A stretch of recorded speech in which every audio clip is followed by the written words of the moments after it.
promise you, I thank God that He doesn't allow me to stay in those moments. Yeah.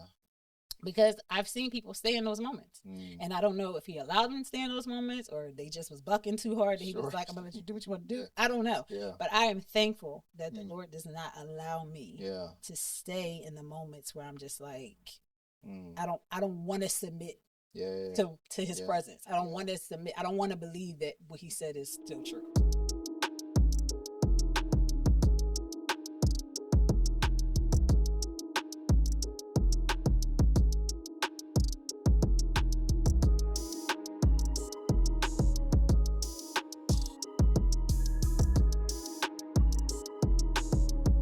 Yo, what up, guys? It is your boy, Pastor E. Another episode of Yes, We're At It Again. Between Sundays, man, where real life meets real faith. We have honest conversation about life, ministry, and everything in between. So whether you're in the pulpit or in the pew, we understand these two things. Your life be grinding. It's a struggle, but so is grace. Here we talk about it. Between Sundays, man, let's get it. Listen, I have an amazing guest today, man. You guys are in for the dopest treat of your lives. One of my closest friends, one of the dopest people I know on the planet, Keturah, Duncan. Let's get it. Hi. Thank you. That was a very nice intro. You should give me intros like that when I go to talk. Got you. I got you. I'm going to write it out. Me and ChatGPT going to get it together. It's going to be a good time. Did you say you and ChatGPT? Yeah, I didn't use Chat. I know. I don't know, but I didn't. Know. You know why I can say that? Because I actually mean it. But no, I can mean it too, but we were just... You want to try it now? No, I don't. See, that's corny. No. No. You want me to try it now? Let's try it. Okay, try it now. If I am introducing E. Daniels, I am introducing one of the most amazing pastors, orators. Whoa, you said orator? Yes. Come on. I'm an orator. Lover of people. Come on. Scholar. Whoa. I know. Oh. He's my friend. He's my brother, but he is my pastor. Yo. E. Daniels. You know what? You can introduce me anytime you want. Thank you. I love that. I appreciate that. But look, before we jump in, hey, why don't you just let the people know who you are? Who you are, who you is. Who is I? Who is you? Who you be? So I am born Keturah Bailey. Currently. I forgot that was your maiden name. And it's something I almost forgot too until my brother says his name. I'm like, oh yes, I was a Bailey at some point. So Keturah Duncan, I am a mother. I am a wife.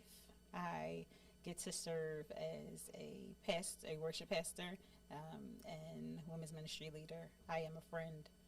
I am a lover of people. Yeah, but look, man, I wanna jump right in because first, we've known each other for how long now? It's about I've been married for 18, so it's about 22. You were at my wedding. I was at your wedding. Yeah, I remember that day. I do too. I do. So we go back over almost 20 years. There's not many people that you can say that I can say that has been my friend for 20 years. Like that's like a dope moment. I want to pause and sit on that for a minute because like we have 20 years of laughter, of tears, of disagreeing, of struggling, wrestling. But here we are right now. In ministry together. And how is that for you? Because I know there is for those of you who don't know, I'm a lead pastor of the church. Keturah is my worship pastor. And there's been dynamic shifts from relationally of, hey, brother, sister, friends, to now oh wait, I got to listen to this dude. how have you transitioned in the space that you are as a leader, but serving under the mission of what we're doing at the local church? So I want to say it's easier than you think. Oh, wow. Okay. So it's easier than you think. And a part of that is upbringing, though. Okay. So my dad is a very tough person, but if for nothing else, he taught me honor and respect. Yeah. So when it comes to those who are over me, those who have a position, whether I believe you earned it and Sure, that you sure. believe it. But whether you earned it or not, Yeah. if you have a position, then I'm going to honor the position. And does that, it brings challenge when and ever you think that you know better. Sure, yeah. But then you have to, my submission is like, all right, Lord, well, if you put it at the end of the day, whatever happens, that's on that. So it hasn't been super hard. I think in watching you in front of people and behind the scenes, I know your heart in regards to not being big-headed or kind of want to just do something because you think it's something that needs to be done, but I know that you're prayerful about the things you do. So it makes it easy to follow in that sense. And even as a brother, which you still are, but as a pastor, being able to honor that. And I remember before, so you were my pastor, though, before you were my pastor. Speaking to that. There was a moment in my life that was super challenging. Sure, yeah. And even when I came back to the church, he was just like, come back. I was like, but I don't know where I'm going. I don't know where I'm going. He was like, I was just come back until you figure it out. Yeah. In that moment, I was like, that was more than a brother moment. Sure. You know what I mean? Yeah. That was a pastor moment for me. Sure. So it made it easy. How did that make you feel, though? It made me feel cared about. I like that. I got some questions. I got a card. You see my little joint? See it. Come on, it's really man. nice. I love the logo. You see, I love the logo too. I want to know one thing. I see you got your Gabi Big shirt on. Hey, tell us a story behind Gabi Big and what moment in your life sparked that phrase idea for you. So Gabi Big, in and of itself, I feel like it's still transforming. Okay. So, it happened. I was at another church and I was leading worship, and literally, my pastor at the time looked over to me and was like, "You need to be on the pulpit in front of everybody." He was like, "You need to be praying Gabi Big," and I was like, "Okay." Wait. You said that in the middle of like a service? At the end of the service, before he was about to do the benediction. Wow. Okay. And I was like, okay. And to be honest, I don't remember like what was happening in the service prior to that, but I just remember that moment. And I left and I was like, okay. Again, I am a very black and white type person, understanding that as I get older, that there's a lot of gray. Sure. In life. Yeah. But all these are my gray in your hair. Anyway, so there's a lot of gray in life. Sure. So, but like, I am one of those people that like, I like order. I can be obedient, kind of easily. Like, okay, let's see where this goes. Yeah. So he was like, "You need to be praying Gabi Big." I was like, okay, not knowing. I'm like, God is. So were there things going on in your life when he said that, or it was just a random? Wow. No. Yeah. And I was like, okay. And I went home and I called my godmom and I was like, this is what happened. And she was like, well, just pray it. You know, see what the Lord reveals to you. And I began to do that. Yeah. And as I did, though, doors were opening. It was crazy stuff. I got to sing with Donnie McClurkin. I got to, like, God was answering prayers. All these things were happening. But at the same time, the Lord was revealing to me that I had faith for everybody but myself. Wow. Like, say that again, where you had faith for everybody. You're believing God with people for things that God has revealed to them in their lives, but you feel like you didn't have faith for your own stuff. Wow. Yeah, how you make sense of that? Because it's the detachment. Yeah. Like, if I have faith for you and it don't go through, you're right. I'm sorry that it didn't go through, but it doesn't directly affect me in the same way, right? Yeah. But if I have faith for me, it hit different. Sure. You know what I mean? Yeah. So I was like, oh, all right, Lord, I want to get better. Wow. I don't want to stay in that spot. That's dope, man.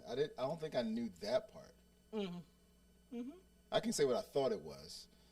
I thought it just came from like something happened and you just said, all right, God needs you to be bigger. And just started walking around the house. God be big. God be big. That's how churchy you think I am, but that's okay. That's okay.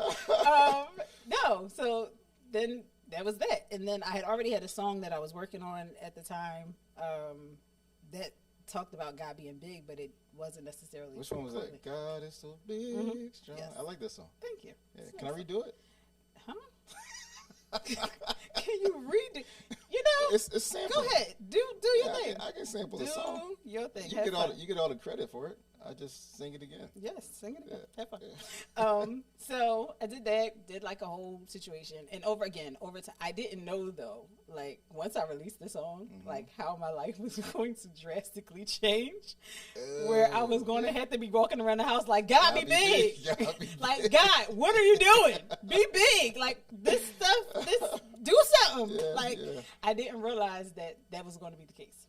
Wow. So you kind of sung that into a space where you didn't realize you would need it. It's like the wisdom of God to give you that, and the song, the declaration that would be needed for you to navigate like the things that would happen after that in preparation. So wow, how God works. Yo, so what does God be big look like on a Tuesday? Let's say you just finished leading worship on Sunday morning. Worship was hot. Service was good. You go home, but now, like you're like facing your mother, your wife. You work full time. Things with the kids. Navigating even ministry relationships. So what does God be big look like on a random Tuesday? And we say this phrase. I don't always like it, but it's true. Like life be really lifing on a certain day. I don't know. I feel like always Tuesdays life's more. For some reason, that's when your week starts. That's why. It's like what all this stuff happening. But what is that phrase? Or I don't even call it a phrase. I'm gonna call it a declaration. Like what does that declaration look like on a random Tuesday in the midst of an argument, in the midst of the kids kind of just being kids, in the midst of like the drama at work, or even relationships with your parents, your brother, all of those things? Like what does that look like on a random Tuesday? The word I can think of is focus. So it looks like if I'm saying God be big, my eyes have to be on him to see who he is or what he's doing. And it looks like I'm focusing. I'm taking my attention off of the thing and putting it on Jesus. Sounds real, like but real life, right? So last week, was it Tuesday? Monday through Friday. It was just a week. And it was just one thing after another. That was like, Lord, I've been trusting you for this thing. I'm trusting you for these things. I'm believing you for these things. And to be honest, if you're not going to do them, I don't want to stay focused on it. If you're not going to do what I think that your word says that you're going to do, that I need to think something else. Because at the end of the day, not even at the end of the day, all the days, I want to believe that what you said is what you mean.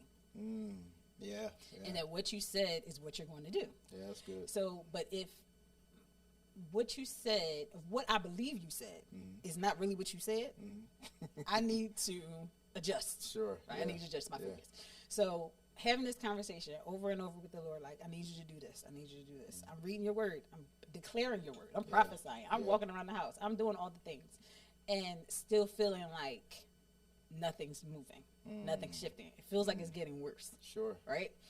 And I just started listening to music. So, as a worship pastor, as somebody that sings, I don't think it's weird that usually the Lord speaks to me through music. But, so I put this music on, and I am listening to the song Forever Yahweh by Jordan G. Welch. And, well, it's not by her, but anyway, she sings it. And I'm listening to the song, and I'm like, your word says that I can't even say that you are Lord unless the Holy Spirit lives in me. That's right. Right? So I'm like, all right, so I know the Spirit lives in me. So I can sing this more boldly because your power and your Spirit lives in me, especially as we're like reiterating and learning about spiritual authority. I'm like, where am I at? And in that moment, I just began to sing what I knew was true, right? And focusing on what I knew was true, not on the situation, because it did not change. It did not change, but my joy did. It did not change, but my focus did.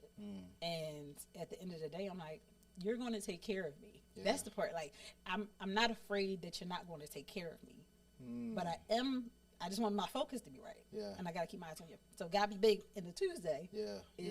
Lord, literally, I need you to be my focus. Is it hard to maintain this level of focus? Like we talk about it of not being double-minded or having singular vision. But how do you like practically like keep focus on let's use this random Tuesday. How do you practically like just keep focus? Intentionally in my word. Yeah. Like none of this stuff is like Yeah. spiritual. It's not that like it's literally concrete disciplines of a believer, right? Yeah. Like we can't say that we believe the Lord, we believe what he says if we don't practice what he's saying that we are supposed to do.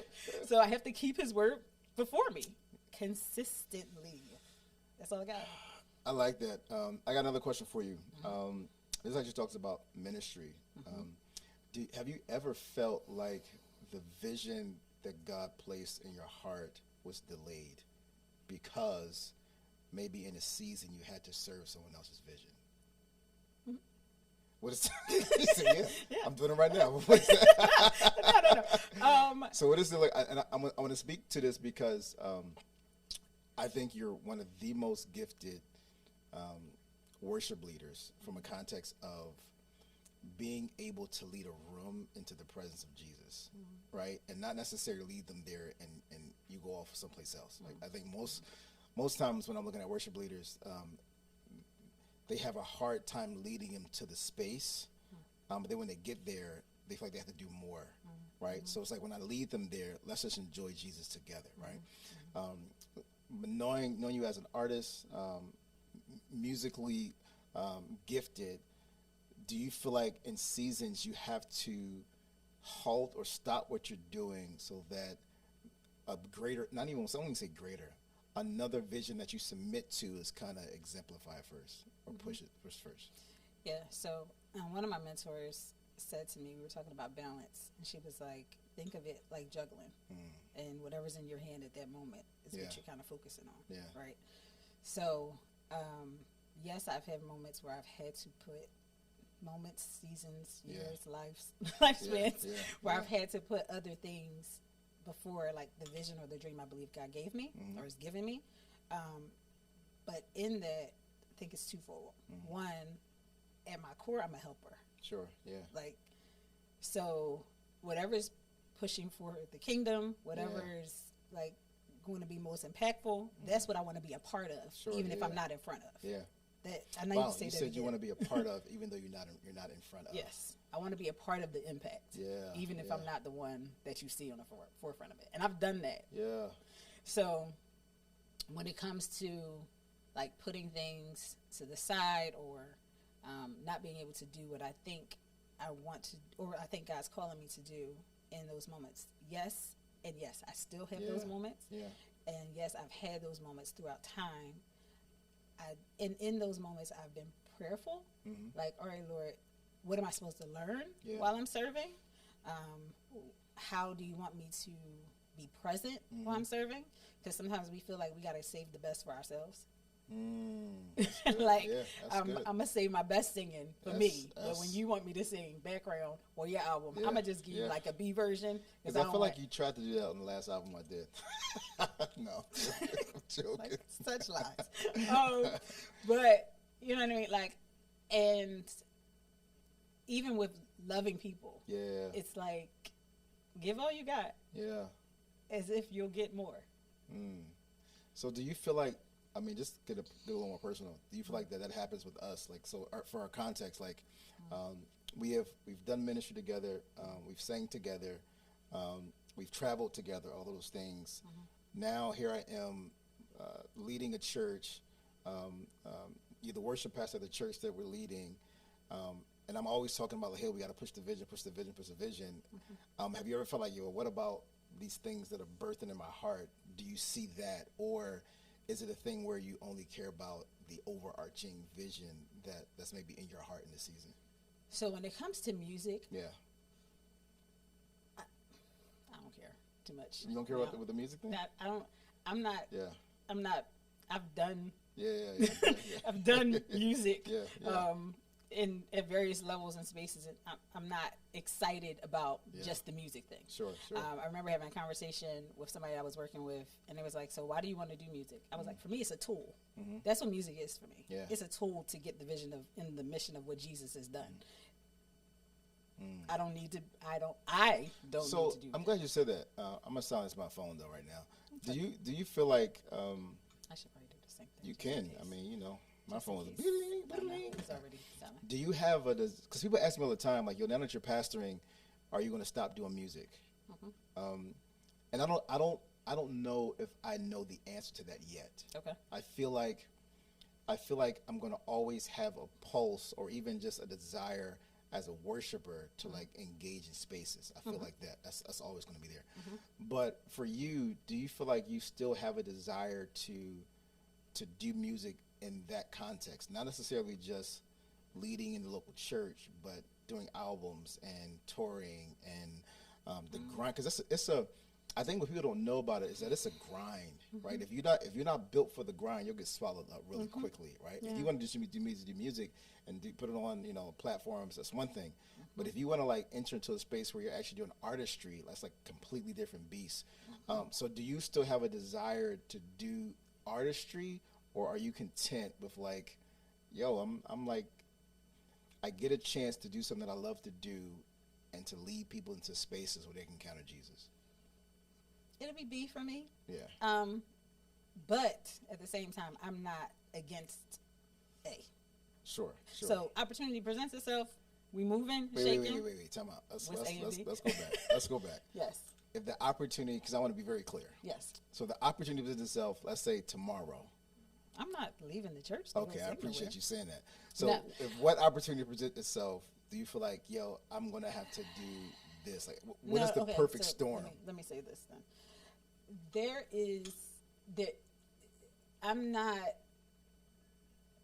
It would have to be a lot of money.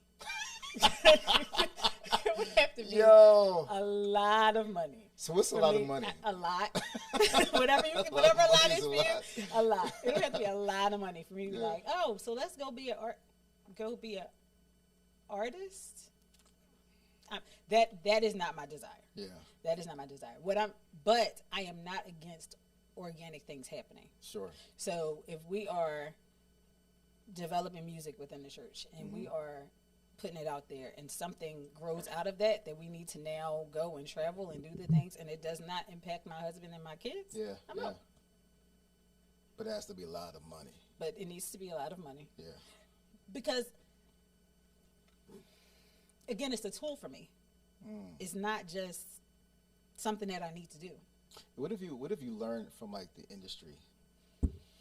What have I learned from the industry? Okay. Good things I've learned from the industry. There's a level of excellence that is required. You should know your business. You should know the business of what you're doing. Yeah. There is a lot of grind because even in the gospel industry, at the end of the day, and even at the beginning of the day, you need to know how your money is being handled. You need to know where your credits are going. You need to know if you have your copyrights in place. You need to know the business of what it is. There's actually like a music business for dummies book. Get it? You need to know that. Yeah. So I've learned how to build relationships, amazing relationships. Yeah. I've learned how to keep relationships, and I've learned the power of a good name. You said something about the relationship space. Like, can you speak into one of the greatest relationships that you encountered in the industry? What would that look like? The greatest relationships I've encountered in the industry are not from like people that are super major in the industry. Yeah. So I sang at my first wedding when I was 5. What were you singing? I don't know. Something they asked me to sing. But how are you singing at a wedding at 5? You talking about love? You 5 years old. They asked me to sing at the wedding, and I sang at the wedding, and it was good. And the way it wasn't like Boo Boo was just singing at the wedding. No, I was singing while the bride was coming down the aisle. I was in the wedding. So,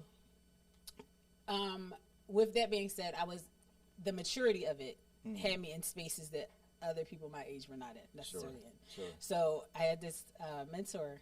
His name was Tony Fields, and he saw me singing on the choir at my church, my former church, at 12 years old, and was like, "I'm doing this community choir. I want you to be a part of." Yeah. I was the youngest person on the choir at 12, and the oldest person was like 45. Oh, wow. We can't. You are older than my mother at that time. Yeah. Like, so I was in spaces with people that I didn't deserve to be in spaces with if it was just based on my age, right? Yeah. So being able to navigate those spaces, though, learning how to sit and not necessarily be busy, learning how to learn in those spaces, learning how to, like, yes, my talent and my gifting allowed me to be in the room, but knowing that there was a lot for me to learn in the room. And in that, I learned how to develop my ear. I learned how to engage with older people. I learned how to sing on the choir. I learned how to, like, all the things beginning at 12. So those relationships. And then my second relationship that I super value is Desi. Shout out to Desi. Shout out to my girl. Who taught me and still teaches me, as she allowed me to handle her business, was how to take care of my business and how to take care of her business and how to love people when in an industry, though it was gospel, it was hard to love sometimes. And just having that as the foundation, like, no matter what you do and how you do it, I'm still going to treat you with honor. I'm still going to treat you with respect. I'm still going to love you, because you will never say that I treated you the way you treated me. So those are two. But you have a unique perspective, because not only were you on the artistry side, but you also did, like, management too. I remember I asked you to manage me. You remember that? I did. Did you tell me yes or no? I told you no. Did you tell me no? I did. I blocked. That was traumatic experience. I must have blocked that joint from my memory. I said no, thank you. Why did you say no? Because you were my brother at the time. And what does that mean? And I did not want to do that. Wow. I did not want to do that. I did not want to have that title. Why not? Because with that title comes, it's twofold, right? So there's a level of things that I had to tell artists, no, we can't do. Oh. And there is a level of things that they had to say, I want it done this way. Oh, you didn't want that. I didn't want that. Yeah, that's a lot of friction. Yeah. I think our relationship at the time, especially, was just like, we could just. Because I remember, I don't know if I don't think I had management at the time. I think I had somebody doing booking for me. But I said, I need a manager. I was like, yeah, let me call Keturah, because she'll do it. And then he was like, no. That kind of hurt my feelings. I'm sorry, but actually it didn't, because you forgot. I did forget. I got another question for you, though. What doubts do you still wrestle with, even as a worship leader, pastor, and does it affect your ability to minister to people who are still believing that God can be big? Say that one more time. Like, do you wrestle even yourself with doubts, even insecurities, wondering if this is going to work, but yet we still have to get on the platform, or we still got to minister to people and really speak life into people's hearts, even sometimes, and I've done this, sing songs that we don't believe in the moment. That make statements that, like, we're struggling to believe. And how do you wrestle with the tension of this? The people need this, but God, I'm struggling to believe you myself. I actually had this conversation with the worship team last night about being changed in the presence of God. So I also do come from a space of fake it till you make it. Like, we're gonna ride this pony out. We're gonna come with the mindset like, all right, this is what we got until we see something different, right? But I don't believe that if you are authentically coming into the presence of the Lord, that you can stay in that mindset and not be changed in His presence. If you go in the same way if you come out the same way you went in, then that's a you issue. And then you got to figure out where your heart is in that regards, and allow God to change your heart so that you can be changed in that moment. So, yes, does it happen? Yeah, sure. But can I stay there? I thank God. I promise you. I thank God that He doesn't allow me to stay in those moments. Because I've seen people stay in those moments. And I don't know if he allowed them to stay in those moments or they just was bucking too hard. He was like, I'm going to let you do what you want to do. I don't know. But I am thankful that the Lord does not allow me to stay in the moments where I'm just like, I don't want to submit to his presence. I don't want to submit. I don't want to believe that what he said is still true. So, that's what that is. Like, can you think of a time, because I can think of vivid moments where, like, that was a huge struggle for me. Like, even as a pastor, like, like, even there's some topics, like, I would stay away from preaching because, like, either I didn't feel qualified, I haven't been through it, and I didn't want to sound hypocritical because my level of expertise didn't match the thing that I was giving out to people. And I would struggle on kind of in moments and in seasons, like, Lord, how do I wrestle with this, where there's a pull to deliver it, but yet all the while, God, you're working something in me, right? Why are you laughing? I'm taking it in. I'm taking it in. You're working something in me. Has there been a moment like that you can pinpoint where it was like, you know what, I'm gonna do this. I may not be fully there, but God, I'm going to trust you in the middle of this, that we can work this thing out together. 2016, 2017. The whole 2 years. The whole 2 years. Like, Lord, but again, for me, it was a decision to be like, Lord, I'm going to trust you. Like, it has to be. Pastor Darius Daniels, I remember the first time I heard him teach, he was at Elevation or something, and I was watching him online. He was like, God is not concerned about if you can trust him, but he's concerned about how long you can trust him when it doesn't seem like trust is even an option, right? So I'm like, am I going to give, it's like, you ever see the poster where it was like the caveman, and he's like, hitting on the thing, and then right on the other side of it is what he was looking for, but he stopped too soon. That's how I equate like those moments and situations. Like I have to. I have to stay in the faith. Like, Lord, you going to do it. If you, the only reason you're not going to do it is if you not who you say you are. And I want to believe that you're who you say you are. Come on, man. What keeps you grounded in believing that God is who he says he is? That's really all I got. Yeah. It really is. Like, that's a bar though. That's all I got. It's really all I got. But even in like the practical spaces of it, the people I keep myself around. The things I allow myself to have access to, or allow to have access to me. In those moments, I can't be around people that already don't believe that he's gonna do what he said he's gonna do. And sticking in those spaces with intention, and I think honestly that the community space is probably one of the biggest spaces. Having people around me that also believe, and can also fall, right? But we hold each other up. And in those moments, in those times, I can guarantee that the Lord brought somebody around was like, girl, you tripping. I know it hurts. I know. Wipe your tears. Get on up. Get on up and do your thing. I used to call one of my girlfriends my Erin, because every time I would have a moment, or a day, or a week, or a month, she'd be like, You done? Are you okay? Done? Are you done? I'm gonna put your arms up. I got you.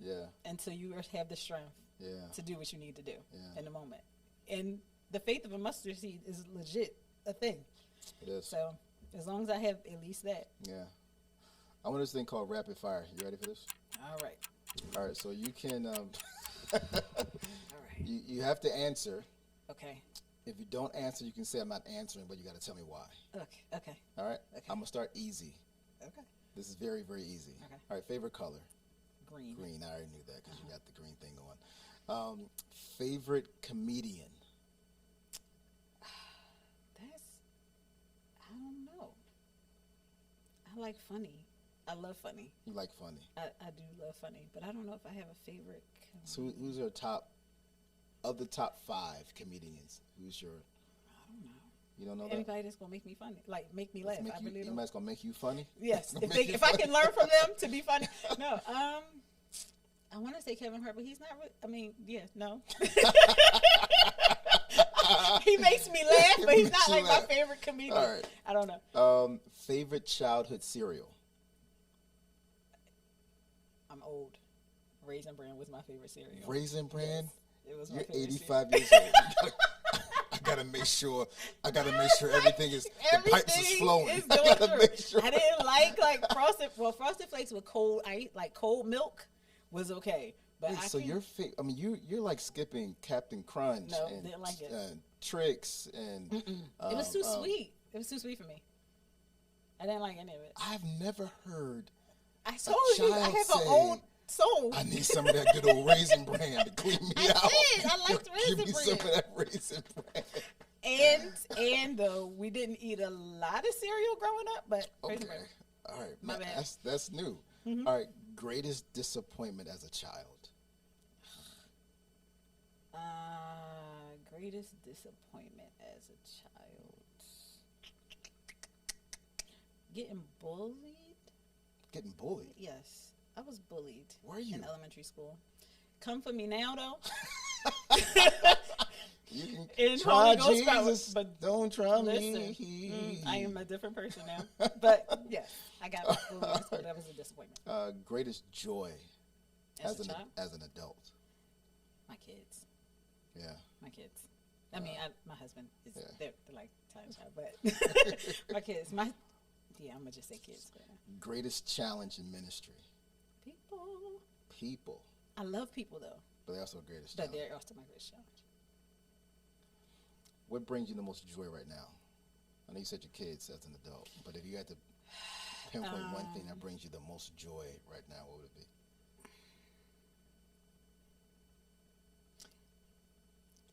Outside of like church and people getting to know Jesus, Yeah. Home decor. Home decor. Yes, I love a pretty space. Huh. I love like walking into a pretty space and Yeah. going. That makes me really happy. What brings you the most pain right now? The fact that you close your eyes. It's like, Division and dishonor. They make me angry. what does that look like? When people don't. I know there's a scripture that says to be diligent or work hard to like bring unity. Mm-hmm. When people do the opposite, when Like they do what they intentionally. can, Yeah. even if it's not intentionally, just be consistent with you're just messy. Wow. I You like the mess. I don't like intentional messiness. I don't. All right, your thoughts on, and this is, I'm about to go left. Okay. All right.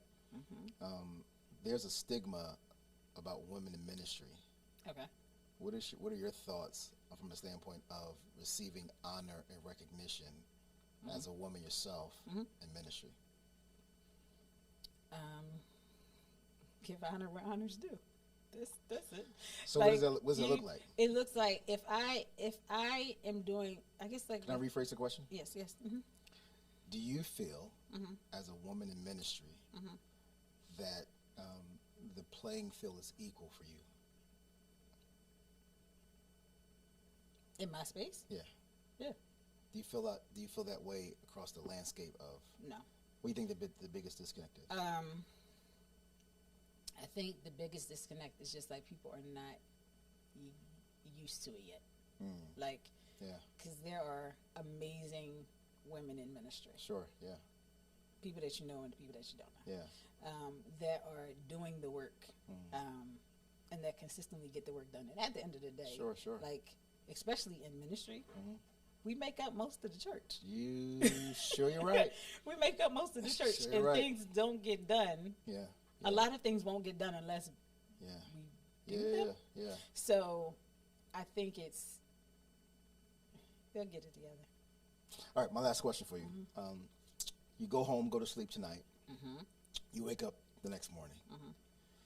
If you woke up and if one thing was better than it was yesterday, what would that one thing be for you personally?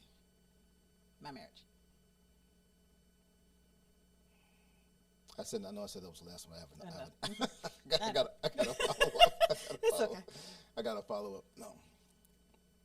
If you could. Wait. Because that's something that I'm always looking to get better. Absolutely. Yeah.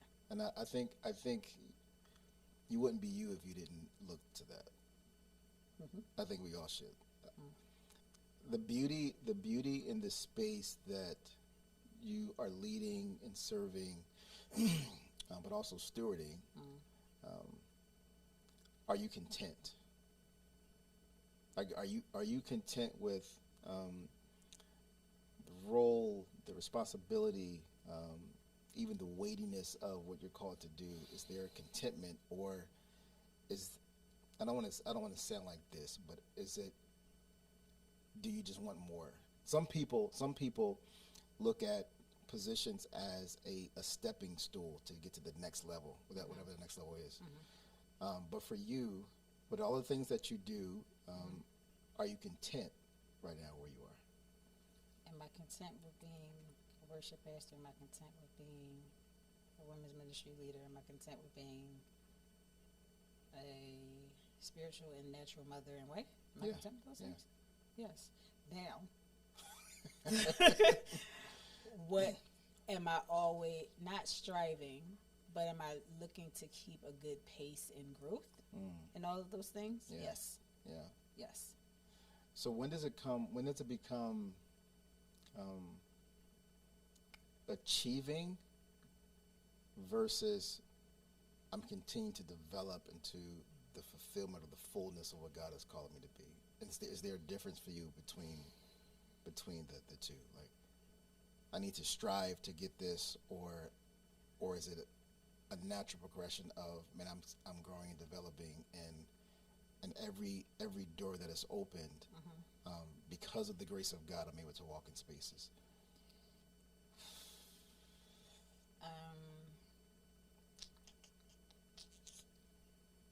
I want to say that it's just because of the grace of God I'm getting this stuff. I want to say that. I want to say that. I want to say that. But I can also say that milestones, goals, help me to continue to go forward. Yeah. So some stuff, I wish it was different, but most of the time, stuff just don't happen for me. Why do you feel that? Like, there's some people that, like, things just happen. Like, that just happened. Yeah. Throughout my life, I've had to work for the things. So, I mean, now, how I was working for the things and what those, like, what other doors happened or opened while I was working for the things. Yeah. Okay. Yeah. But I've had to work for whatever, all that I've had, I've had to be diligent in working for the things. So, I don't know. Like that's a bad thing? I wish that I didn't. You wish you had to work for it? Or do you feel like you want things kind of just be given to you? That ain't me either. Okay. So, like, I'm not asking you to give me anything. Yeah. I'm willing to work for it. But sometimes I would like to just have things. Yeah? Like what? Give me one thing. I can't tell you on the I can't. That's a brother-sister conversation or pastor. But no, I can't say. But there's some things that I would just, it'd be nice to be like, just wake up and it's right there. Thank you, Lord. Yeah. $2 million. I'd say that. Yeah. Thank you, Lord. That would be nice. You think most people experience that, or you feel like no, I don't. Okay. I don't. Not $2 million. No. No, I'm just saying the idea that working to get things. I feel like a lot of people. I feel like a lot of people do have to work to get what they. I don't feel like I'm the only one that has to work to get what I did. No, right. But I am also very much aware that there are people that some things just. I got you. Seem to just like how did? Oh, okay. Do you like that in music? I used to. Yeah, I think it's twofold. I think it's relational. Yes. I think it's relational. And I didn't work very hard in music. So a lot of stuff was given to me. It was just given through relationships and platforms. I was just given. But even with that, though, you had to have shown a level of integrity in relationships. Absolutely. For people to be like, I can give you this. So it still wasn't like they just gave it to you. Because they probably seen Mimi that could sing too, and they was like, no, because your character's going to mess me up. So I can't do that. So,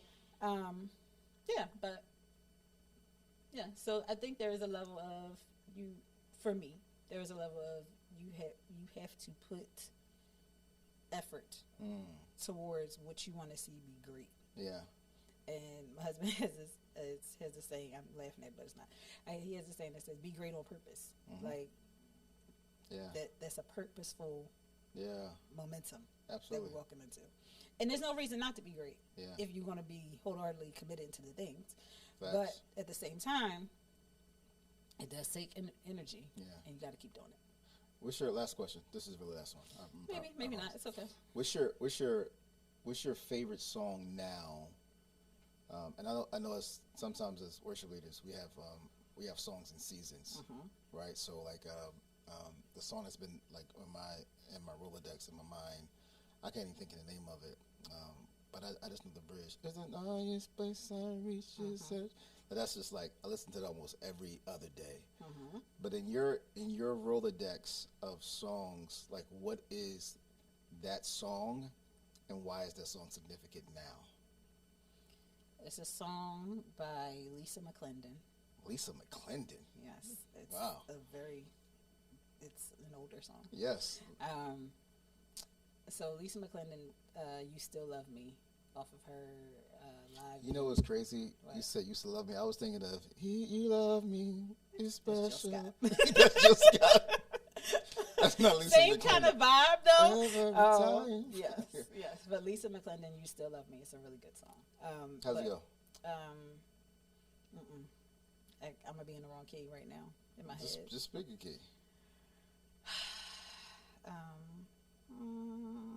That's the key you want? I don't want to sing it.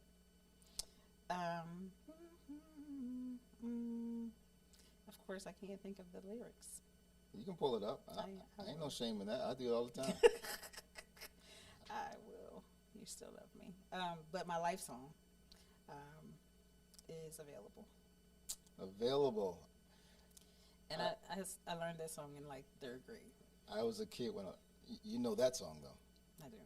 All right, why don't you close us out with that song? A little bit of that song. Okay.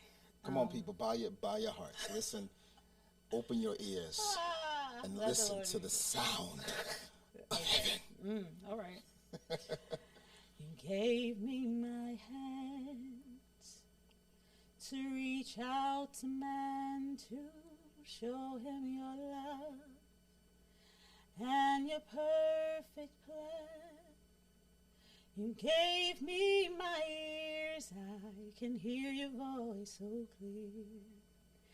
I can hear the cries of sinners, but can I wipe away their tears? You gave me my voice to speak your word, to sing all your praises to those who never heard, but with mine eyes I see a need for more availability. I see hearts that have been broken, so many people to be free, Lord. I'm available to you.